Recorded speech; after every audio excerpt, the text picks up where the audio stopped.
All right, so I'm going to introduce myself. My name is Mark Winchell. I am an assistant professor in the health science department. I teach a first aid and CPR course in that department, along with some other things. I teach an epidemiology course. I teach an aging course. I teach a public health law course, a bunch of different courses in the health science department. I'm just going to have the two over here introduce themselves as well. They'll be jumping in at certain points during the presentation as well. Hi, my name is Wendy Shu. I'm the Director of Student Health Services. So for your information, we do have a full-service medical clinic, pharmacy, laboratory, and health education services on campus. So yes, as Mark sort of talks about different scenarios, it's possible there could be places that Student Health Services could help also. So. I'm Aaron Mumford, Supervisor with Security. I coordinate medical response that security has with the department. With security, most people that would be responding to any kind of medical situations that you would be having would be at least a emergency EMR. We also do employ EMTs like myself as well that can also respond to any kind of incident. I'm Chandler. I'm the university's Director of Environmental Health Safety and Risk Management. I can't tell every group. When you figure out what that is, let me know because it changes from hour to hour. But like Mark said, we try to do this every year, sometimes even every semester.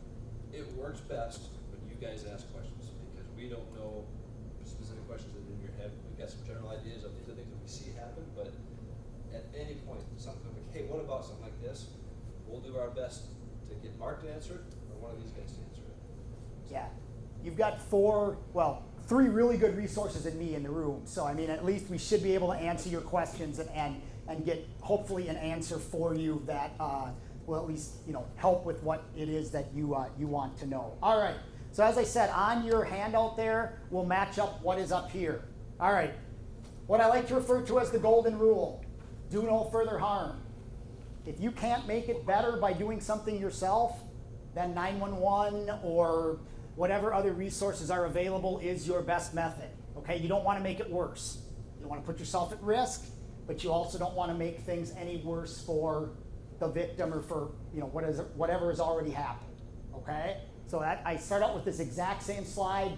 First day of the first aid class I teach. It's the first thing we talk about before moving into the idea of assessing the scene, getting an idea of what is going on. Okay? In all of these situations, we are concerned with your safety first. Okay? This is not hero training. All right? I don't need more victims. There's no way that the 30 people or whatever we have in this room all rushing in and turning into victims is going to help me. That does not help me. Okay?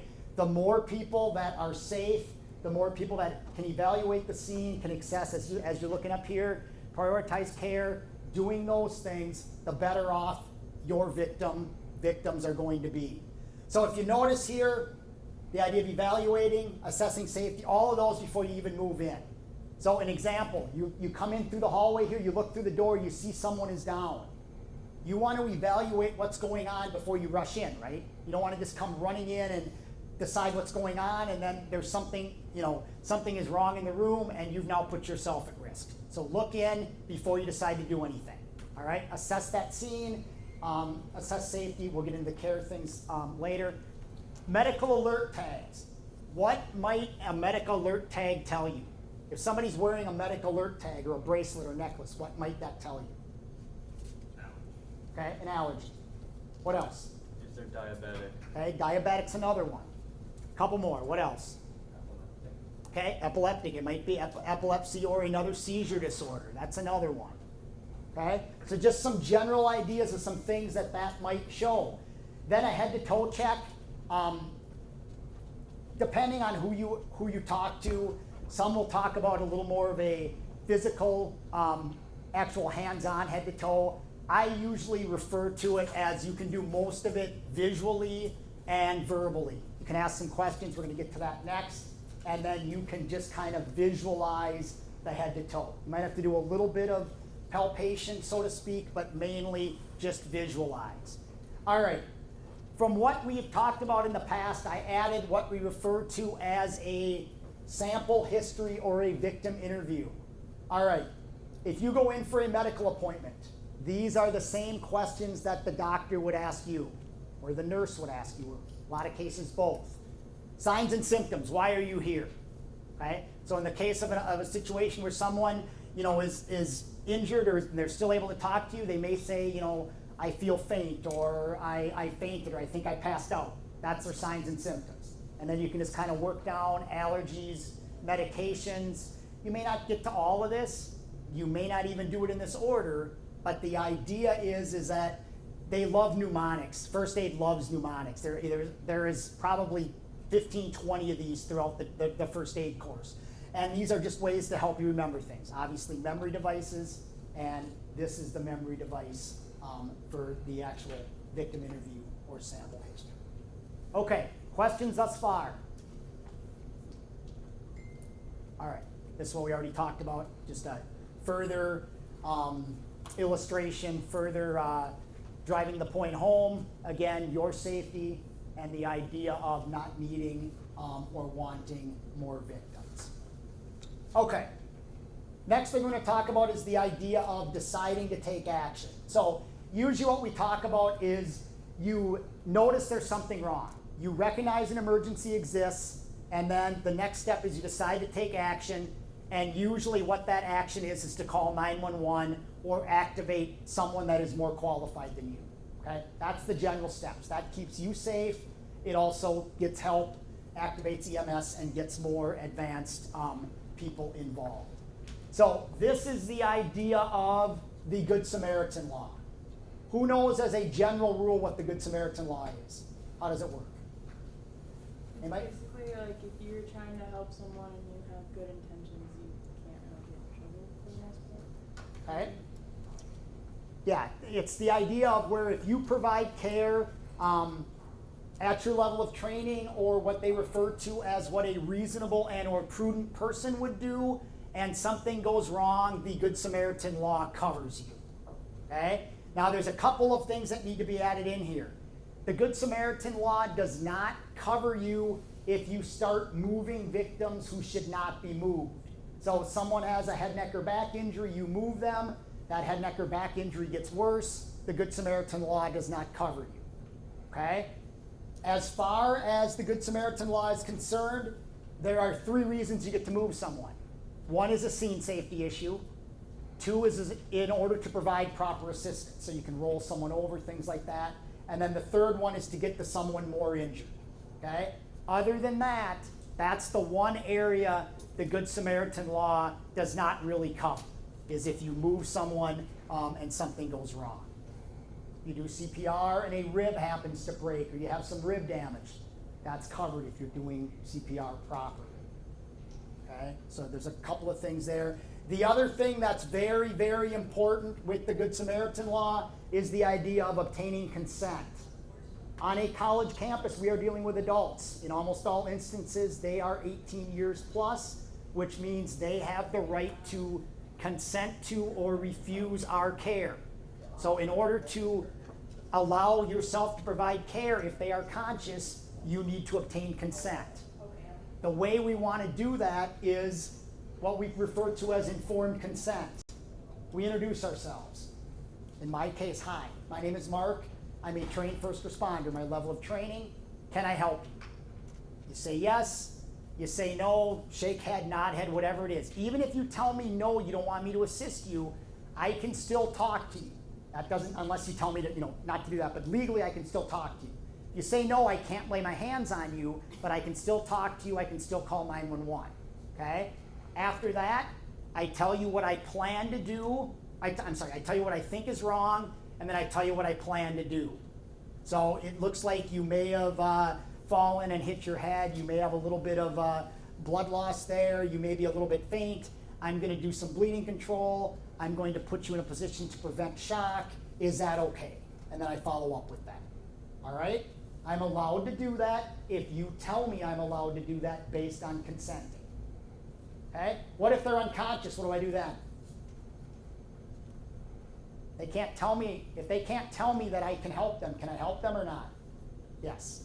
It's implied or assumed that since it's a life-threatening condition, they would want your help. All right? Okay, let's try this. What if I have a victim who is choking? We're not going to get into this in any more detail than this for right now, but they're choking. They're past the point where they can talk to me, but they're grabbing their throat and they're not able to get air.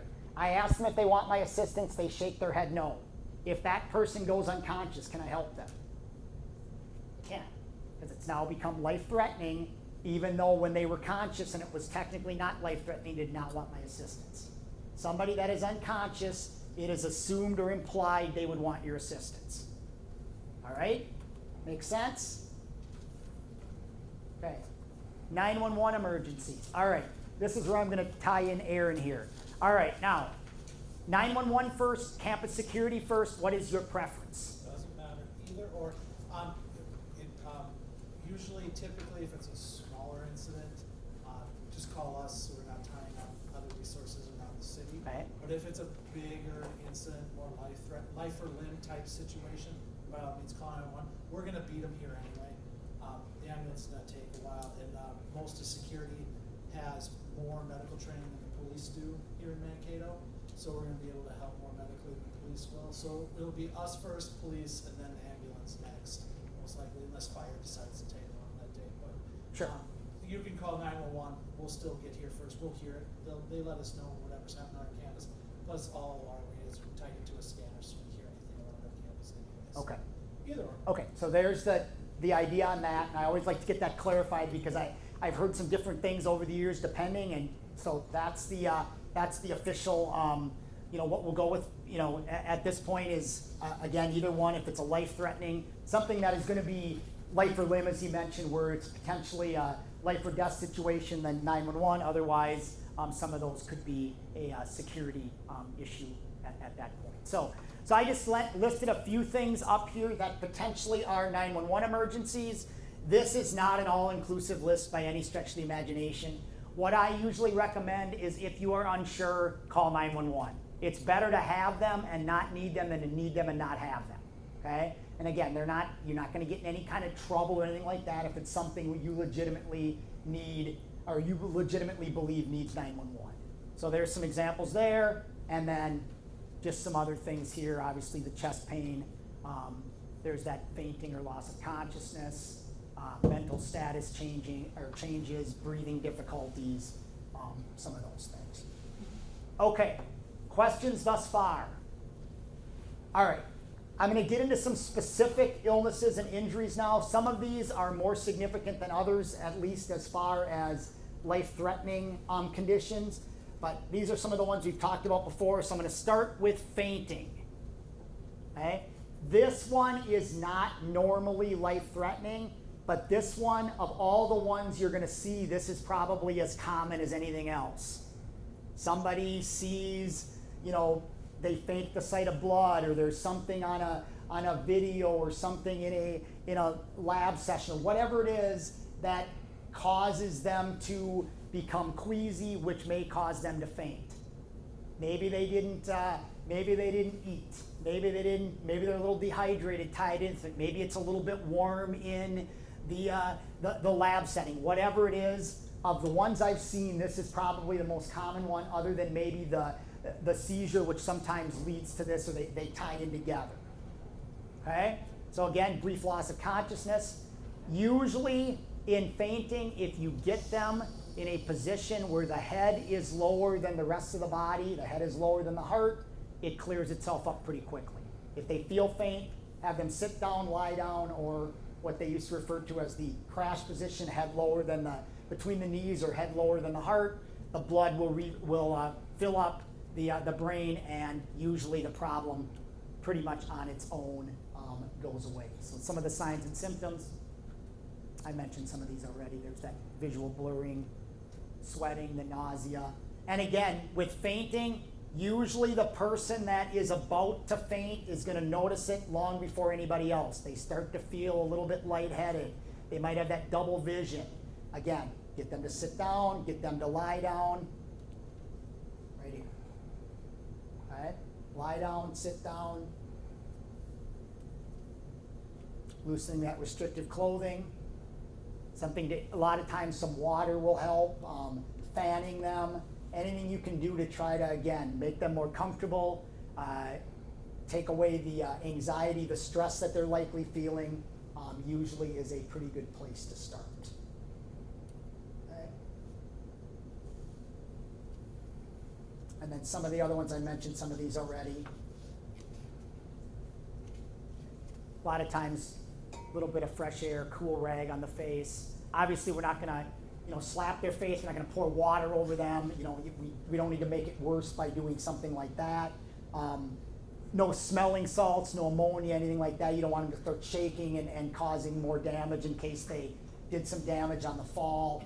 Fainting, the injury, the concern with the injury is when they fall.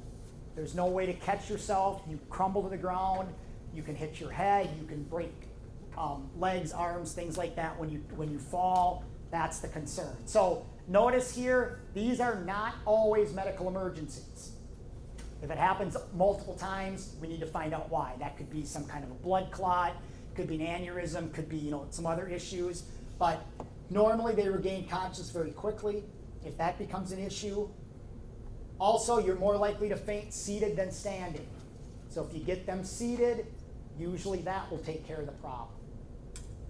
You're about to get bad news. Maybe you should sit down for this. It's one of the reasons why. You're less likely to faint.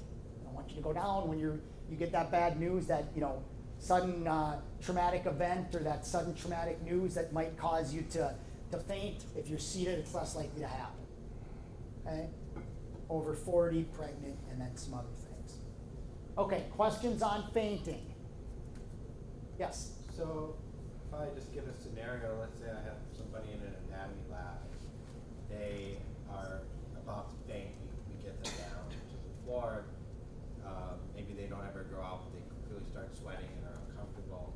And if we just get them water and they seem to recover, we don't need to notify security at all? Normally not.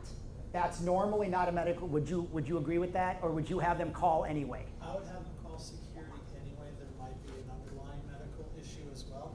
Plus, we also like to document every kind of medical that happens on campus. We are the campus's report writing entity, so we like to record all kind of incidents that happen around campus. Right.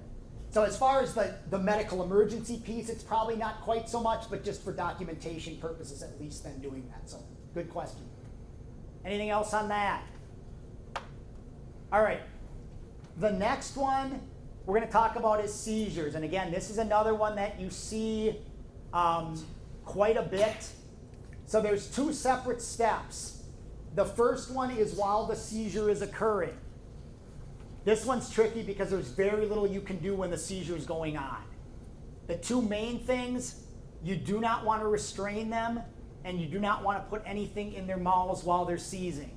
They used to teach that. They've gone away from it, especially the mouth thing. They no longer teach that. So don't hold them down. Don't put anything in their mouth. In a setting where you can, you'd like to get as much stuff that is dangerous out of the way for them in case they start rolling into something or flailing their arms and knocking something down. You'd like to remove those things. So give them a space as much as you can to have the seizure. Sometimes you might put something under their head, things like that, but otherwise, for the most part, allow the seizure to occur. Once it's over, I'll get to the 911 piece here in just a second. Once it's over, it's all about airway and levels of consciousness. Just once they come out of it, asking them some basic questions. Do you know where you're at? Do you know your name? Things that you would know the answer to and they should know the answer to. Remember, when they first come out of it, they're probably not going to be completely lucid. That's normal.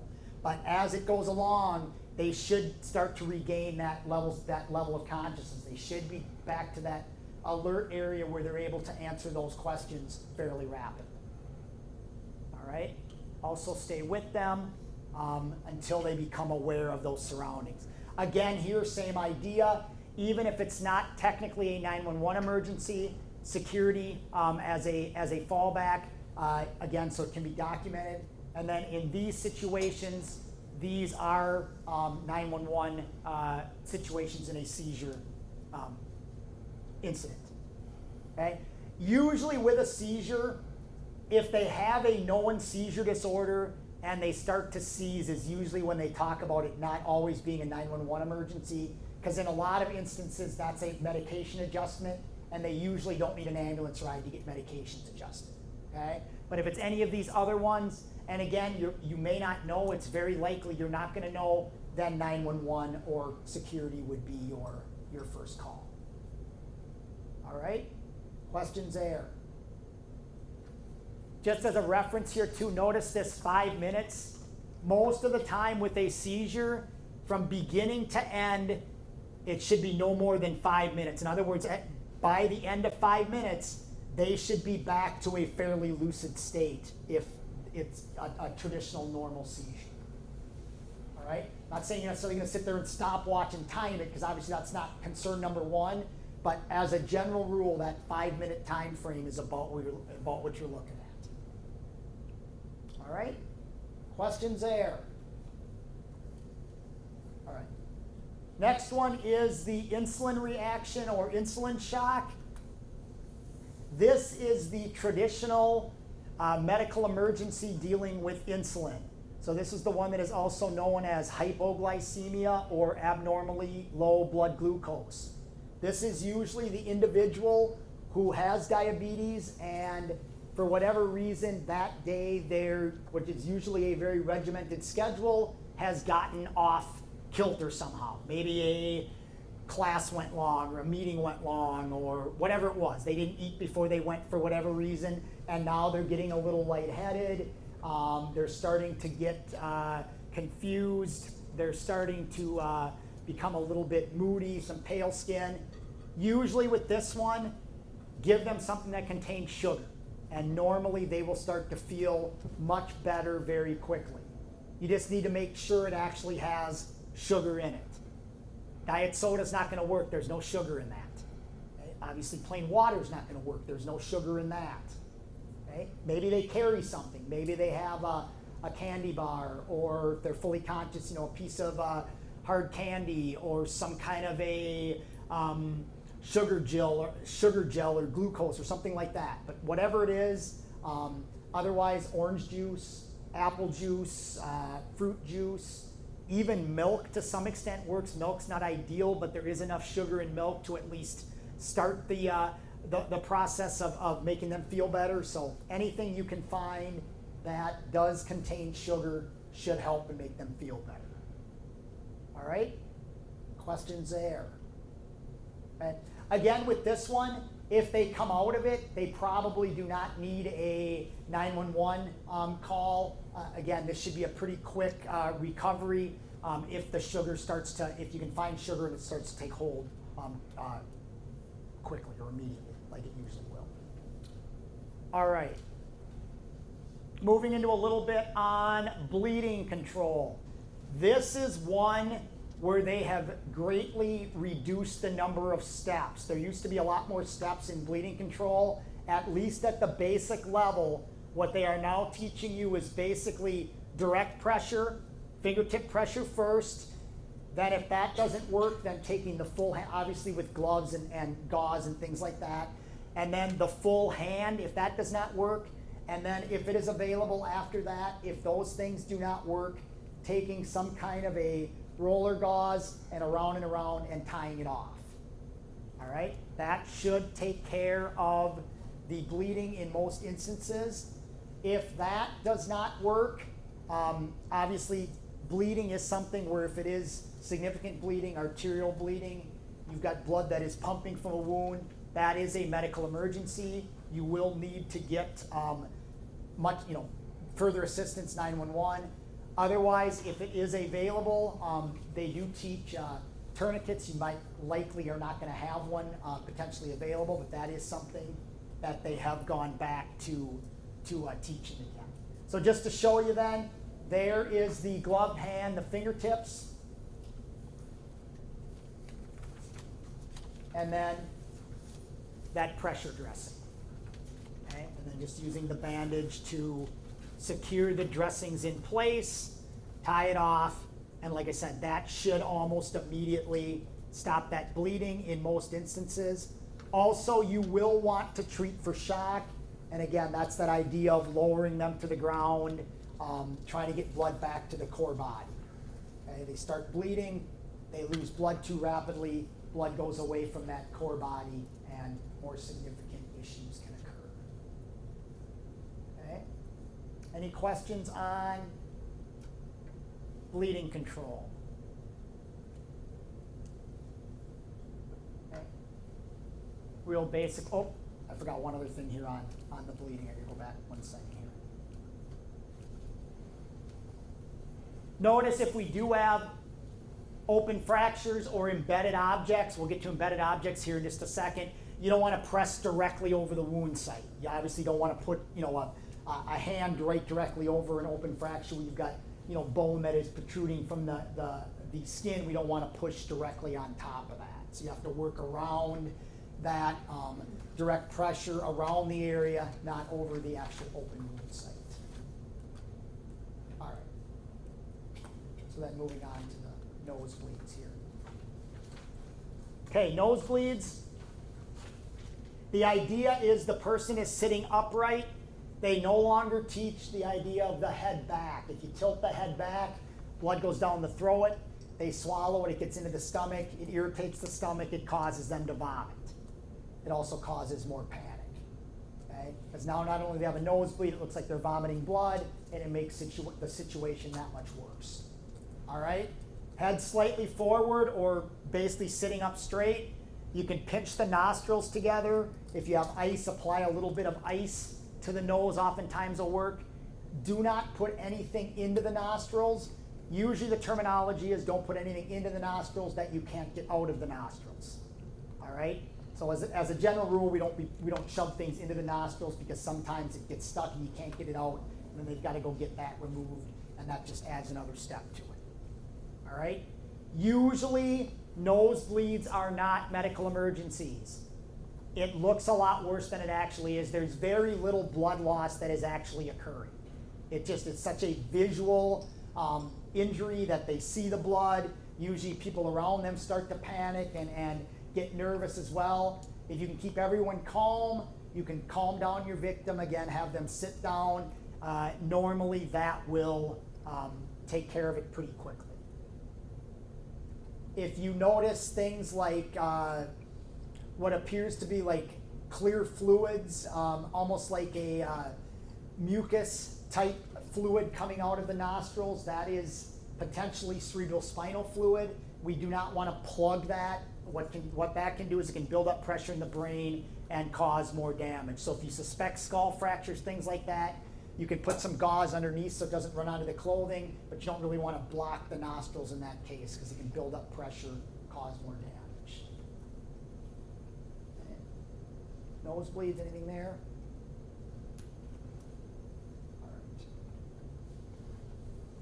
Last thing in this area deals with the impaled or embedded object. Notice the first 2 points there are when you're allowed to remove an impaling object. Keep in mind that this is not, we're not talking about like a little, splinter in the finger or a little piece of glass in the finger, things like that. We're talking about larger items that are embedded. Those are what we don't want to remove. They can cause more significant bleeding. They can cause further damage to tissue, further nerve damage. So those items would need to stay in place. When they get to the medical facility, they will figure out how to remove those items. All right, secure it manually. Obviously trying to control bleeding, treating for shock, and things go along with that. So if something breaks, they get a fairly significant shard of glass in the arm again. You would not want to remove that. You'd pack around it and support it. Okay. Questions there? And I added a little bit in on burns. I'm going to start with a little bit on thermal burns. So thermal burns would be things like steam, hot water, those types of things are classic thermal burns. It's a pretty basic care steps. You need to stop the burning. Obviously you're sizing up the scene, so you remove them from the burn source, stop the burning. You cool the burn, you cover the burn, you treat for shock. Right? What do I put on the burn? What kind of things should I put on burns? Let's go find some cream or lotion from a cabinet somewhere and start slathering on there. Is that a good idea? No. As a general rule on burns, cold water, not ice, but cold water, tap water's fine, things like that. Nothing else should go on a burn unless it is specifically prescribed by a doctor or recommended by a pharmacist. You don't want to start putting a lot of other things on a burn. Now, if you have you get a small burn on like on one finger or something, it's a very small area of the body, it's not going to really matter much what you do because it's such a small area of the body that you're not going to do any further damage. But if you have burns over a significant portion of the body, we don't want to be adding a lot of extra materials to it. Again, cool the burning, or stop the burning, cool the burn, cover it. If it's open blisters, dry dressing. If it's closed skin, you can use a wet dressing. And then again, if needed, treat for shock. And if it's significant enough, that would also be a 911 emergency. Okay, questions there? All right. Next one is chemical burns. Notice bullet point 2, bullet point 3. There are two different ways to treat chemical burns based on how the chemical, based on the properties of the chemical. If it is a dry powdered chemical, we brush it off with a gloved hand first, then we flush it. You don't want to activate the powdered chemical by adding water to it. If it's a liquid chemical, you immediately flush the area. Usually at least 20 minutes. You might see 15 to 20 minutes, but it's not like you're going to over flush it. You can just go ahead and flush the area. If the chemical gets in the eye, usually you have those eye wash, those eye baths. The key, if it gets in the eye, is making sure that the eye that is affected, the water's running away from the good eye.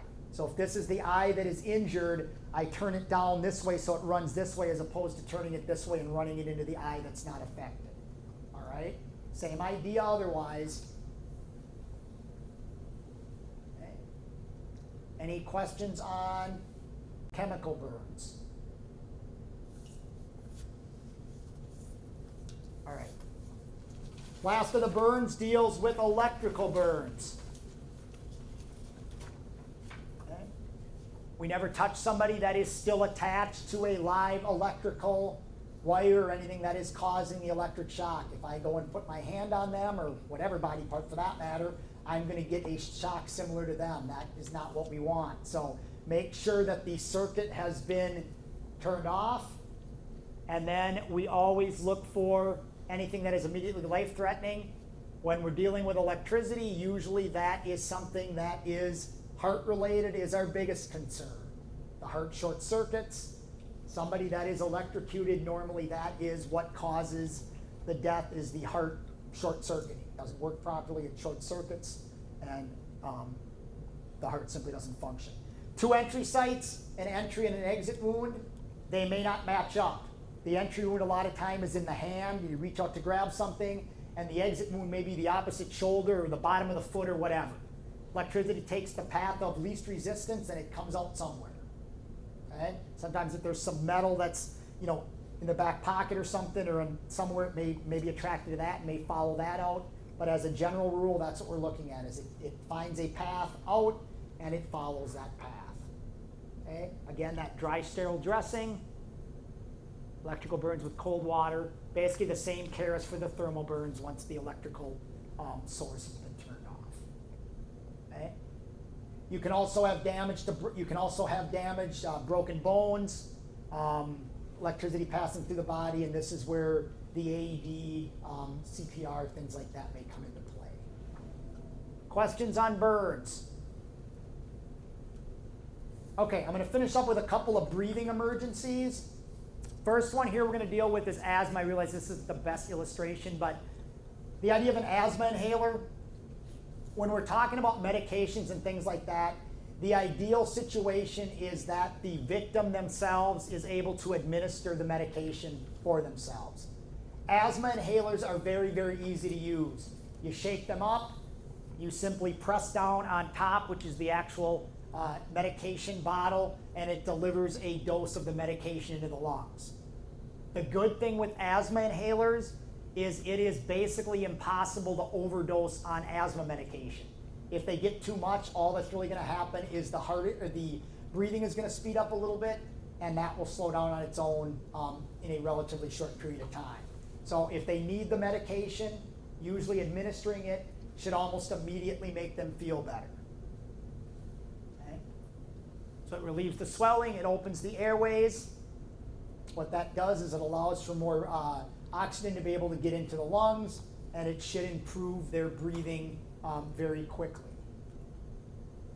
I put up here an example. This is what they call a spacer. So this is kind of what we talked about before. There's the inhaler. The example up here, this long tube, is called a spacer. A lot of times young children will have spacers. Also people that have exercise-induced asthma will oftentimes have spacers. The asthma inhaler will work without the spacer. What the spacer does is instead of having you to bring it right up to the face, it allows it to mist in more, and it allows it deeper into the lungs, but it will work without the spacer. We're not going to spend a lot of time looking for a spacer if it's not there. Okay? If they have it, great, they can use it. If not, it will work without the spacer. Okay? And then this is what I kind of already talked about, the 15 minutes or the 5 to 15 minutes, otherwise we get 911 further involved, and then unresponsive or they're not showing any signs of getting better, again, that 911 call. Okay, last thing I have for emergencies is the idea of anaphylaxis. This is your allergy shock. Okay? There are any number of different things that can cause this. Some people have a peanut allergy. Some people have allergies to latex. Some people have bee sting or other insect allergies. You become very concerned in an anaphylaxis situation when the swelling moves up to the lips, the throat, the tongue starts to tingle or itch, the lips become numb. That's when you become more concerned. Okay? Having a rash or hives on an arm or a leg is an allergic reaction, but I'm not near as concerned about that as I am if the swelling of the lips and throat starts occurring. Okay? Again, rapid heartbeat, confusion, dizziness. If they have the EpiPen or the auto-injector, that is what we traditionally like to use. I'll show you here an example. These are the trainer ones. This is what the EpiPens look like. You can kind of see it there as well. These are real easy to use. You simply remove the safety. It just goes right in the outside part of the thigh. You hold it in place. You're going to notice they're saying here about 3 seconds now. This varies. Some places will still tell you 7 to 10 seconds. What they've kind of done is they've kind of come back on the amount of time that the EpiPen is in place. The idea is that in 3 to 5 seconds, you should have enough of the medication in the body to get the reaction that you are looking for, to stop the reaction. Okay?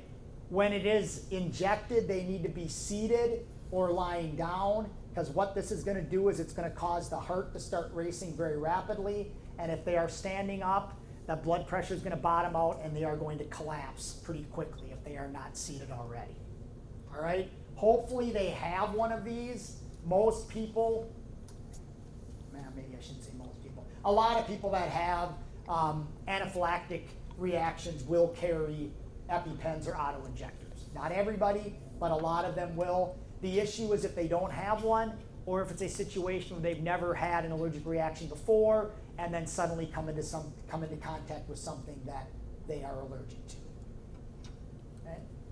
So here's what the medication actually does. Okay, it works to reduce those hives or reverse the hives and the swelling. Okay. It does wear off fairly quickly, about 10 to 20 minutes usually, and depending on how much of the allergen they've been exposed to, they may start to go through that anaphylactic shock again. EpiPens, auto-injectors, this is a 911 situation. I would also, under almost any circumstance, not give more than one is ideal. They're probably only going to have one anyway. upward, sometimes you can give a second one. I would not give any more than 2. Because the problem with these are it will cause the heart to start beating very rapidly, which can cause that heart to stop and cause problems with heart and some of the things that go along with that. So then an AED may end up being needed, or CPR or whatever with that. So the EpiPens potentially are more dangerous with giving too much than would be the asthma inhalers. All right, questions? Just something to add to that Yep. as well. University security in our medication base, we do carry epinephrine. It's not the auto injector, but we do carry it in vials and the syringes. So our EMTs will be able to administer epinephrine to Right. somebody going into anaphylactic shock. Okay. So that's a very important point to note, because if they don't have it, the quicker you get that activated and get them going, then so that can be injected, the better off the person's chance of survival for sure, because that can be very fatal. It can be fatal very quickly, I should say, if something is not done, because that throat closes up and they can't breathe. That can fairly quickly turn into something really, really significant. Any other questions, or any questions from anybody else? What happens if an ambulance shows up? Sorry? What happens if an ambulance shows up? Student went down, we end up calling security, the ambulance shows up. Do they have to go in the ambulance? They don't have to.